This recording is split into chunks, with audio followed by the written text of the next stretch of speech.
नमस्कार दोस्तों। आपने बहुत बार सुना होगा इकोनॉमी के बारे में कि देखिए जी, जो ये इकोनॉमी है, भारत की इकोनॉमी है, वो हिंदू ग्रोथ रेट से चल रही है।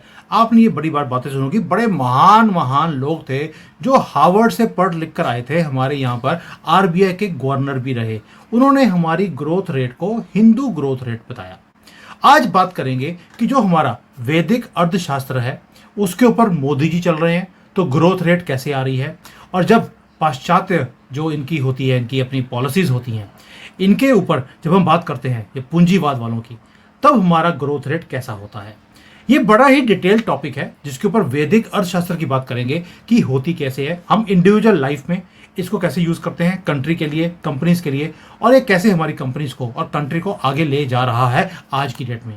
भाई वही भारत है, वही लोग हैं, वही सिस्टम है, वही सारा कुछ है, लेकिन ग्रोथ रेट में फर्क है। जैसे ही हमने सनातन के ऊपर यानी कि वैदिक अर्थशास्त्र के ऊपर काम करना शुरू कर दिया। इसके ऊपर डिटेल में बात करेंगे उमेश जी के साथ। उमेश जी, जय सिया राम। जय सिया राम। सर, ये जो वैदिक अर्थशास्त्र है, मोदी जी ने आकर इसको रीएक्टिवेट किया है, या आपको लगता है कि हमारे प्रिंसिपल्स जो हैं कंट्री के, उसके अंदर पहले से था और उसको सिर्फ हल्का सा हवा दी है मोदी जी ने, और जो ये पूंजीवाद वाला काम था जिसको हम कैपिटलिज्म बोलते हैं, उससे मोदी जी ने अपनी कंट्री को दूर किया है, या अभी भी वो भी चल रहा है और वैदिक अर्थशास्त्र दोनों ही पैरेलली चल रहे हैं। तो 3 क्वेश्चन आपके लिए। देखिए, अगर मैं पहले इसमें आना चाहूंगा, पाश्चात्य जो पूंजीवाद, जो वेस्टर्न कैपिटलिज्म बोलते हैं हमको, उसके अंदर एक ही चीज है कि आप ग्रोथ करो, आप कंज्यूम करो। उसमें सेविंग्स का कोई महत्व ही नहीं है। अगर अगर आप भी चाइना में रहते हो, वो साम्यवाद कंट्री है, वो कम्युनिस्ट कंट्री है, बट उन्होंने भी वेस्टर्न कैपिटलिज्म अपना के रखा है। वहां पे भी आप अमेरिकन इन्वेस्टमेंट्स आ रहे हैं, जापानीज इन्वेस्टमेंट है, ताइवान के इन्वेस्टमेंट्स है, सब चाइना में आ रहे हैं। बट यहाँ पे एक चीज बताना चाहता हूँ, जो अमेरिकन इकोनॉमी है, जो अभी presently it is like an American led world order. America का दबदबा चलता है क्योंकि यूएस डॉलर है, जो हमने लास्ट टाइम भी बताया था कि वो वर्ल्ड की रिजर्व करेंसी है। वर्ल्ड की रिजर्व करेंसी इसके लिए है कि जो भी आपको व्यापार करना है उसके लिए डॉलर आपको जरूरी है।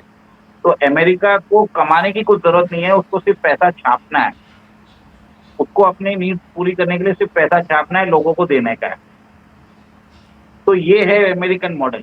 इसमें आपका एक ही चीज है, आप जितना चाहे कंज्यूम करते रहो, आप में कितनी ताकत है उतने करते रहिए। अमेरिका की पॉपुलेशन है 33 करोड़, उनका जो जीडीपी है 35 ट्रिलियन। हमारी पॉपुलेशन है 140 करोड़ और हमारी जीडीपी है 3.5 ट्रिलियन। तो सोच लीजिए कितना फर्क है हमारे और उनके बीच में, कितना वेस्टेज कर रहे हैं हम लोग। हमारे अंदर एक चीज रहता है, we actually save, invest and then we do a capital formation. America में वैसा नहीं है। अमेरिका में डेफिसिट फाइनेंसिंग चल रहा है। आज हमने लास्ट टाइम बात किया था, उनका डेट टू जीडीपी 135% है, उससे बहुत ज्यादा है। अगर आप उनके अनफंडेड लाइबिलिटीज देखोगे, जो उन्होंने अकाउंट नहीं किए, तो कहीं का कहीं है। वो अब कभी और बात करेंगे। और अब आ रहा हूँ साम्यवाद के ऊपर। चाइना ने भी बहुत ग्रोथ किया है। आज चाइना की इकोनॉमी है 18 ट्रिलियन के पास, लोग बता रहे हैं। पर चाइना का डेब्ट के बारे में कोई बात नहीं करता है। 300%, 300% प्लस है, वो कोई बात नहीं करता है। 360। 300, मैं इसके लिए 300 से 360 है, पर कोई बात नहीं करता उसके ऊपर। तो इसका मतलब क्या है, आपको $3 आप चाइना में इन्वेस्ट करोगे तो आप $1 आप जनरेट करोगे। जबकि भारत का कोई भी बिजनेसमैन, आप उसको $1 दे दो तो एक $1.25 तो आपको साल के एंड में बना के दे देगा। तो इसका मतलब क्या है कि रिसोर्सफुलनेस इंडिया में ज्यादा है। ये हमारी संस्कृति है, हमारा कल्चर है कि इंस्पाइट हमारे इतने प्रॉब्लम्स होने के बावजूद भी हम ग्रो कर रहे हैं। और बीजेपी की सरकार आने के बाद हमारी ग्रोथ रेट बढ़ी है। देखिए, 2014 में हमारा, जब मोदी जी आए थे, हमारा जीडीपी था 1.8 ट्रिलियन। 10 साल में डबल हो चुका है। मतलब, और आगे भी विशेषज्ञों ने बोला है कि आपको 1 ट्रिलियन ऐड करना है तो आपको 1.5 साल में ऐड कर दोगे आप। By 2032 you will become a $10 trillion economy. और उसमें भी हमारा डेट कंट्रोल्ड में है। हम लोग रिसोर्सफुल हैं। Now the western companies wants to invest in India, क्योंकि यहाँ पे लेबर कैपिटल सब चीप है। इसका रीजन एक चीज है कि हमारी जो व्यवस्था है, we are mostly a savings economy. Consumption economy अब बन रही है क्योंकि लोग, because the western countries are now inducing us credit card दे दे के। नहीं तो पहले हम सब सेविंग ही करते थे, और सेविंग करके वो पैसा हम बैंक में रखते थे, और सब सरकार चलाती थी। मोदी जी आने के बाद उन्होंने क्या किया, सबको उन्होंने बहुत vast chunk of the majority of the population को जनधन अकाउंट से जोड़ दिया। तो जिसके कारण जो पैरेलल इकोनॉमी इंडिया में चल रही थी वो अब आ गई है, वो अब फॉर्मलाइजेशन ऑफ इकोनॉमी हो रहा है, जिसके कारण जीडीपी बढ़ रही है, टैक्स कलेक्शन बढ़ रहा है। तो ये काम अच्छा हुआ है। अब हमें चाहिए इन्वेस्टमेंट भी आ रहा है। अब बात होता है कि देखिए, वैदिक अर्थशास्त्र में और वैदिक इकोनॉमी में बोला जाता है कि we believe in equitable distribution of wealth, जबकि वेस्टर्न कैपिटलिज्म में होता है कि अप्रोप्रिएशन ऑफ वेल्थ। आप वेस्टर्न कैपिटलिस्ट देख लीजिए, उन्होंने यूके को ही देख लीजिए, भारत का 45 ट्रिलियन डॉलर का वेल्थ उन्होंने लूटा था 90 साल। मतलब 1 ट्रिलियन होता है 1000 बिलियन, और 1 बिलियन होता है 8300 करोड़, 8400 करोड़, आज 84 हो चुका है। तो सोचे कितना पैसा उन्होंने लूटा है हमारे। और आज हम पे वो लोग हमें शिक्षा दे रहे हैं कि आप ऐसा करो वैसा करो। उसके बावजूद भी आज हम ग्रो कर रहे हैं, हमारा पर कैपिटा इनकम बढ़ रहा है, धीरे है मानता हूं, बट उसके अलावा भी बढ़ रहा है। और सेकेंड, हमारी जो वैदिक संस्कृति थी, हमारी जो टेम्पल्स थे, हमारे जो जो शिक्षा ग्रहण करने के स्थान थे, नालंदा था, फिर बाद में कांधार था, कांधार, तो उसमें they were the spiritual centres of learning. और हमारे जो टेम्पल इकोसिस्टम है वो सब चीज को ख्याल रखते थे। जैसे टेम्पल्स के अंदर जो पद्धति होती थी, जो पूजा के जो कार्यक्रम जो निर्धारित किए गए हैं हमारे वेदों में, उसके कारण सारी इकोनॉमी चलती थी। रिचुअल्स भी वैसे बनाए गए थे कि सब लोगों को उसका फायदा पहुंचे। सिंपल शब्दों में ये बता सकता हूँ कि इक्विटेबल डिस्ट्रीब्यूशन ऑफ वेल्थ, और जो टेम्पल इकोसिस्टम के कारण जो रिचुअल्स थे, उस रिचुअल्स के कारण all the sections of the society, समाज के सारे वर्गों को उसका फायदा मिलता था। ऐसा नहीं है कि सिर्फ एक स्पेसिफिक लोगों को मिलता था। वेस्टर्न कैपिटलिज्म में एक ही चीज है कि वहां पे wealth is getting accumulated with the top 1%। America के अंदर बोला जाता है कि the top 1% holds 99% of the American wealth. Bharat में वैसा नहीं है। भारत के अंदर wealth is very much distributed, जो वैदिक काल में रहता था। एक संस्था थी, एक पद्धति थी, और मंदिर का बहुत बड़ा योगदान था। मंदिर के कारण इकोनॉमी चलती थी। सर, जो मंदिर इकोनॉमिक्स बोल रहे हो, मैंने देखा है कि चीज़, जब भी आप किसी मंदिर में जाते हैं तो हर एक फेस्टिवल में डिफरेंट रिचुअल्स होते हैं, डिफरेंट भगवान को माना जाता है, और हर एक का अपना अपना एक सिस्टम है। यानी कि बिल्कुल सही कह रहे हैं आप कि हर वर्क के लिए, कभी फूल वाला है, दीप बत्ती वाला है, दिए बनाने वाला है। अभी दिवाली आ रही है तो हमने देखा कि भाई यहाँ पर तो इवन कि जो हमारे भारत के अंदर जो डिफरेंट फेस्टिवल्स के ऊपर डिफरेंट डिफरेंट चीज़ें आती हैं। हमारी तो जो क्रिप्टो करेंसी है वो भी डिफरेंट है। अब जैसे दिवाली आ रहा है तो हमारे अब क्रिप्टो करेंसी, भारत की क्रिप्टो करेंसी वो चलनी शुरू हो जाएगी। आप देखिए, ये है भारत की क्रिप्टो करेंसी, जो ये पूरे भारत में चलेगी। हर दुकान पर आपको ये क्रिप्टो करेंसी, जिसको बोलते हैं, यूज होती हुई दिखाई देती है, और दुकानों में ढेर लगा है क्रिप्टो करेंसी का। आप जाइए और कॉइन्स को इकट्ठा कर सकते हैं।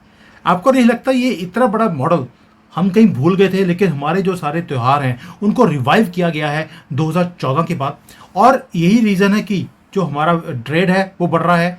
आप देखिए, ऑलरेडी 700 बिलियन डॉलर हम क्रॉस कर चुके हैं as far as foreign reserves are concern. इसको बोला जाता था Hindu growth rate. Sir, Hindu growth rate तो 2014 तक रहा। अब तो सनातन या वैदिक जिसको हम बोलते हैं, वो ग्रोथ रेट शुरू हो गया है। देखिए, 1947 से लेकर 1991, जब वहां पे सरकार के हाथ में सारे पावर्स थे, उस समय ये कांग्रेस के और ये लेफ्टिस्ट हिस्टोरियन ने उस काल को हिंदू रेट ऑफ ग्रोथ बता दिया था, वेरी स्लो ग्रेट। जैसे हम ग्रोथ बढ़ना हम जैसे ही हमारा ग्रोथ रेट बढ़ रहा है तो उन्होंने चेंज कर दिया है, पर वैसा नहीं है। हम एक्चुअल में ग्रोथ अभी कर रहे हैं क्योंकि मोदी जी ने एक पावर दिया है, ये एम्पावर्ड। आज उन्होंने जिस हिसाब से आप देख लीजिए जनधन योजना है, फिर बाद में आयुष्मान भारत स्कीम है, ये सब चीज किया है, तो he is touching the most marginalize section of the society. समाज के अंदर जो सबसे पिछड़े वर्ग है उनको उनको वो पहुंच रही है बेनिफिट, और इसके कारण भारत का जो ग्रोथ है वो बढ़ रहा है। आज पहले आपको याद होता होगा कि राजीव गांधी ने बोला था कि अगर सेंट्रल गवर्नमेंट 1 रुपया रिलीज करती है तो इंटेंडेड बेनिफिशियरी को 15 पैसा ही मिलता है। मतलब इतना बड़ा करप्शन होता था। और ये हिंदू रेट ऑफ ग्रोथ, ये ये सब ये टर्मिनोलॉजी बनाई गई थी हमारे मार्क्सिस्ट हिस्टोरियंस ने, और 2014 के बाद एक्चुअली हम ग्रोथ करना चालू किए हैं। बीच में तो ऐसा भी आ गया था कि एक टाइम की जब बोला जाता था कि आप पटाखे मत चलाइए, होली पे पानी को यूज मत करिए, एक तरह से हमें खत्म करने की कोशिश कर रहे थे। पर आज देखिए मोदी जी आने के बाद उन्होंने स्पिरिचुअल सेंटर, जो हमारी सेक्रेट सेंचुरीज बोलता हूँ मैं, उनको रिवाइव किया है। उज्जैन को देख लीजिए, महाकाल का मंदिर उन्होंने रिवाइव किया है, अयोध्या में हुआ है काम, फिर बाद में अभी बीच में पुरी में भी जनवरी में हुआ है। भारत का छोड़िए, यूए के अंदर एक टेम्पल आ गया है, स्वामीनारायण टेम्पल। तो इसका ये मतलब है कि लोग, पीपल आर अंडरस्टैंडिंग कि क्या हो रहा है। और यहाँ पे स्पिरिचुअलिटी, मतलब मैंने आपको ये भी बता रहा हूँ, people are getting much more spiritual. और वो जैसे जैसे स्पिरिचुअल हो रहे हैं तो वो हमारे वेदों को पढ़ रहे हैं, समझ रहे हैं और अपना भी रहे हैं। अमेरिका में देख लीजिए कैसे लोग, अभी वहां पे सबसे ज्यादा पॉपुलेशन क्रिश्चियंस की नहीं है, सबसे ज्यादा पॉपुलेशन एथिस्ट की है, नॉन बिलीवर्स इन गॉड। वहां पे योगा सबसे ज्यादा अच्छी तरह से फैल रहा है।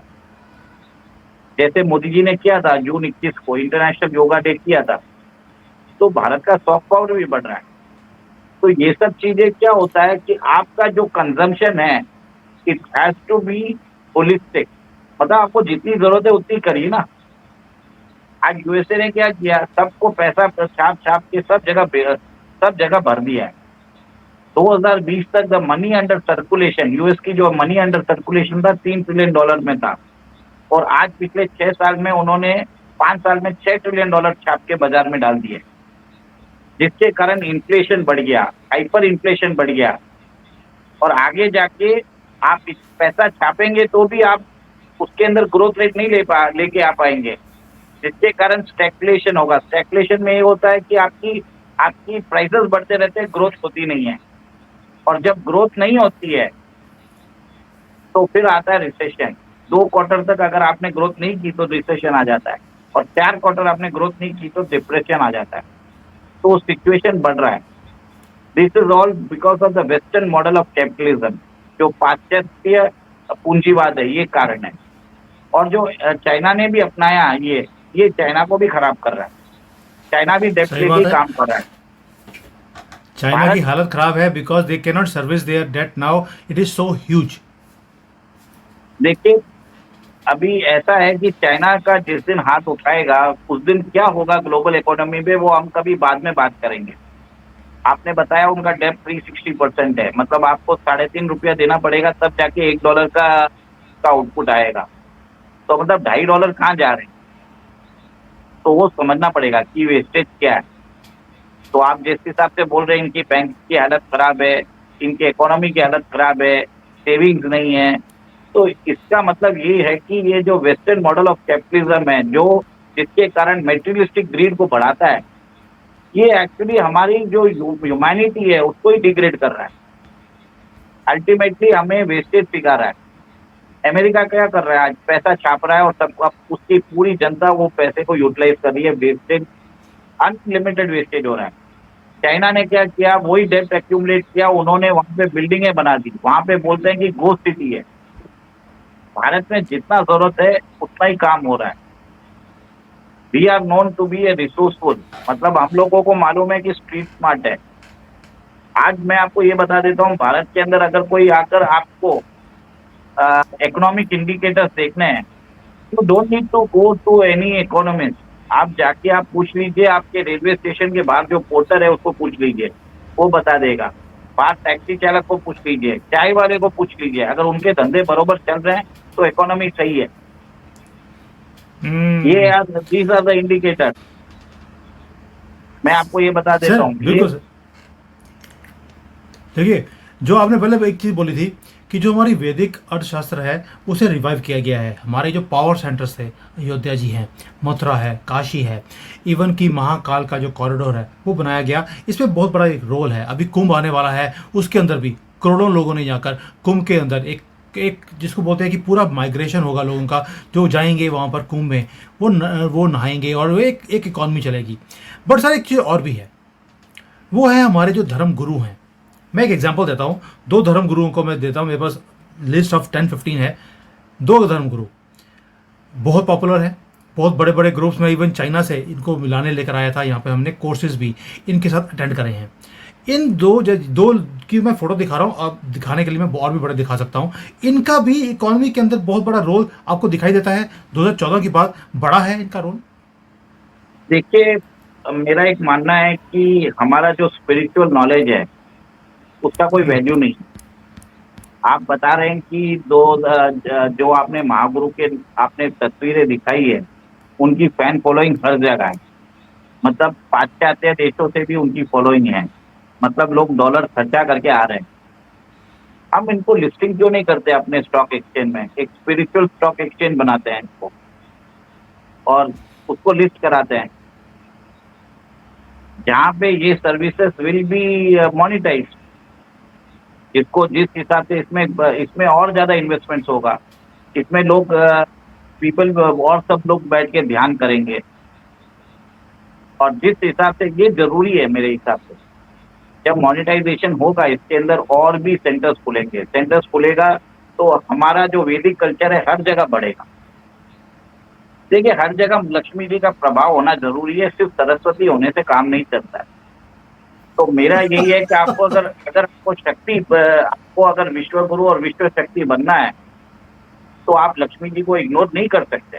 और हमारे देश में ये मार्क्सिस्ट ने जिनके पास पैसे हैं उनको इतना बदनाम कर दिया कि पूछो मत। अंबानी, अदानी, ये सब हमारे ऑपोजिशन लीडर, ये इन लोगों ने हमारे जो पूंजीपति हैं, जो इंडियन बिजनेसमैन हैं, उनको टारगेट किया जा रहा है। वो कभी वो कभी सोरोस का नाम नहीं लेंगे, वो इलॉन मस्क का नाम नहीं लेंगे। जब देखो आप देखते हैं कि अंबानी और अदानी यहाँ पे टैक्सेस भरते हैं, एम्प्लॉयमेंट जनरेशन करते हैं। वो भारत की वो भारत का परचम विश्व में लहरा दें। तो हमें we have to think like we have to adopt the bania buddhi. जो हम बनिया रहते हैं, तो we have to list our on the stock exchange. तो एक बहुत बड़ा इंडस्ट्री हो जाएगा। इसको एक मेरे हिसाब से एक स्पिरिचुअल स्टॉक एक्सचेंज बना दीजिए। फिर जिस हिसाब से जितने ज्यादा फॉलोअर उस टेक्स्ट के हैं, उसका वैल्यूएशन उतना ज्यादा बढ़ेगा। तो आप सोच लीजिए, सर ये नया पूरे विश्व में अगर सब लोग ध्यान मग्न रहेंगे और सब चीज विचार करेंगे तो शांति अपने आप आ जाएगी। सर आपने एक आइडिया दिया जो भी, दैट वाज वेरी क्लियर, कि हमें एक लिस्टिंग कर देना चाहिए ये बड़े बड़े गुरुओं का, इंस्टेड ऑफ लिस्टिंग। जैसे एक वक्फ बोर्ड है, या वक्फ बोर्ड बोल दिया, जैसे मुस्लिम वालों का एक अपना एक ऑर्गेनाइजेशन है, सभी उसके जुड़े हुए हैं, क्रिश्चियंस का अपना है, हिंदुओं का अपना एक पूरा एक जुट, सबको इकट्ठा कर कर एक ऑर्गेनाइजेशन क्यों नहीं खड़ी कर देते, एक बोर्ड जो सबको मॉनिटर करेगा। ये मेरा एक मानना है कि ये जो जितने भी एब्राहमिक रिलीजियंस है जो आई है अभी, ये 1,500-2,000 साल पुरानी है। इनका जो बेसिक एसेंस है, जो स्पिरिचुअलिटी है, ये हमारे से ही बोरो किया होगा। जब हमें किसी को कुछ करने की जरूरत नहीं है, हमें सिर्फ एक स्पिरिचुअल एक्सचेंज करने की बोल रहा है। मैंने स्टॉक एक्सचेंज में नाम न रख के स्पिरिचुअल एक्सचेंज रख के उसको लिस्ट कराओ, उसके अंदर कॉन्ट्रीब्यूशन मंगाओ। जैसे अगर आप समझ लीजिए, अगर जग्गी वासुदेव है, वो बोलते हैं कि मुझे 1 मिलियन ट्रीज लगानी है, तो लोगों से कंट्रीब्यूशन मंगा के 1 मिलियन ट्रीज लगा दीजिए। You use the proceed for social benefit. Commerce, trade और इन्वेस्टमेंट को इंटरवाइन करना जरूरी है। और बेनिफिट्स जो भी इसका जो अक्यूमुलेटेड जो कैपिटल है, it should reach to all the strata of the society. पेड़ लगाइए। आपको अगर लगता है कि वाटर बॉडी खराब हो रही है तो वाटर बॉडी को आप उसकी उसको साफ करिए। ओशन वाटर को रिफिल करिए। एक्वाफायर से हमारे जितने भी है उसको भी रिचार्ज करिए। फिश इंडस्ट्री इतनी बड़ी है चाइना की, वो प्रॉब्लम सॉल्व हो जाएगा। अगर हम हम्म। अनलिमिटेड अनवारंटेड कंजम्पशन नहीं करेंगे तो प्रकृति अपने आप को रिचार्ज करती रहेगी। नहीं तो आज हम लोग सिविलाइजेशनल एंड पे आ गए हैं, ग्लोबल वार्मिंग हो रहा है। ये जो ये जो एनवायरमेंटल सोशल और गवर्नेंस है, इसके लिए इतना बड़ा कोई मॉडल रखने की जरूरत ही नहीं है। सारा सारा जो सोल्यूशन है it is there in the Vedic economy. वैदिक अर्थशास्त्र और स्पिरिचुअल एक्सचेंज में सब कुछ है।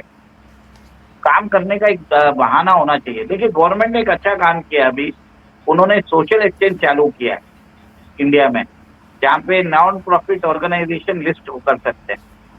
उसी को थोड़ा सा अगर चेंज करके एक स्पिरिचुअल एक्सचेंज भी खोल दे और इसके अंदर वी अलाउ आवर जितने भी धर्म गुरु है जिनको भी करना है वो आपके अपने आप को लिस्ट करें।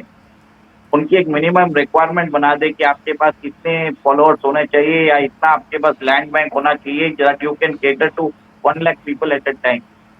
तो इसमें तो हमारे बाबा रामदेव को भी आप भूल गए, सबसे बड़े तो वो आ जाएंगे। उनकी फोटो भी है मेरे साथ। मैं मेट हिम। मैं रिसेंटली जब मैं इंडिया में आया था, I had met him also. वो मैं निकाल के वो भी दिखा सकता हूँ। बट सर, जैसे ये हिंदू जो जिसको हम वैदिक अर्थशास्त्र है, उसमें टेम्पल इकोनॉमिक्स बहुत बड़ी एक फोर्स है। और टेम्पल्स को सबको हमने स्टेट गवर्नमेंट के अंडर किया हुआ है। अगर ये जो एक्सचेंज की बात कर रहे हैं, अगर इसके अंदर सारे टेम्पल्स को भी जोड़ दिया जाए तो जो आज सारा पैसा मदरसों को दे दिया जा रहा है या क्रिश्चियंस को दिया जा रहा है, 450 करोड़ की कलेक्शन है कर्नाटका में, 400 करोड़ चले जाता है इनको।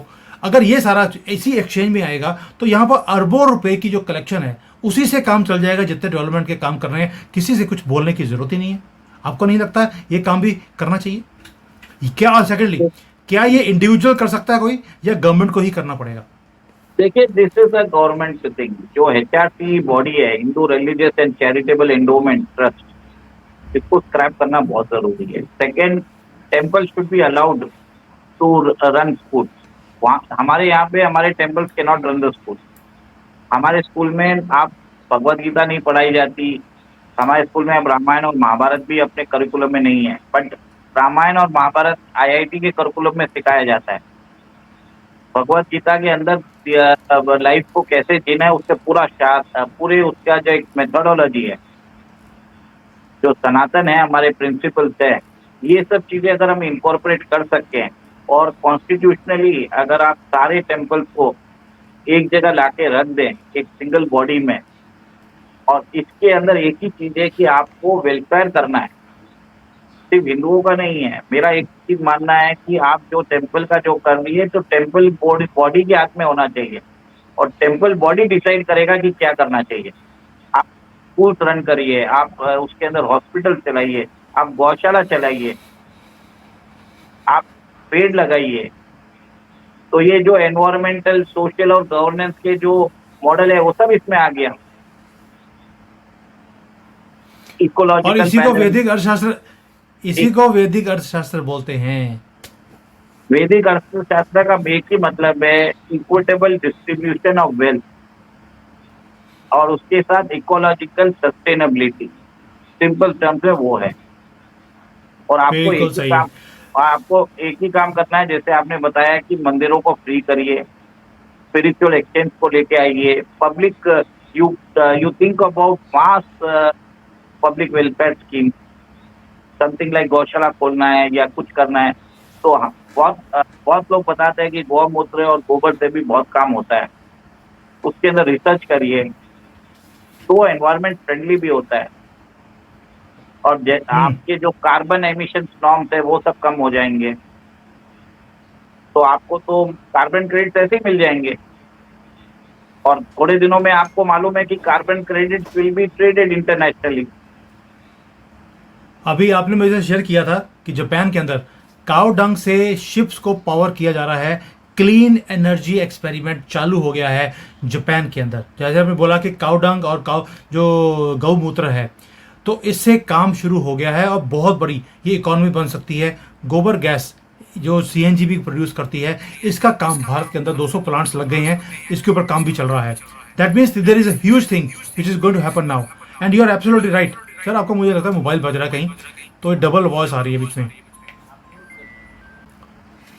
सो जो ये बात कर रहे थे हम लोग कि जापान के अंदर ऑलरेडी टेस्टिंग हो चुकी है काउडंग के ऊपर। सर ये भी एक बहुत बड़ा काम हो सकता है बाद में, और ये वैदिक अर्थशास्त्र का पार्ट रहा है हमेशा से।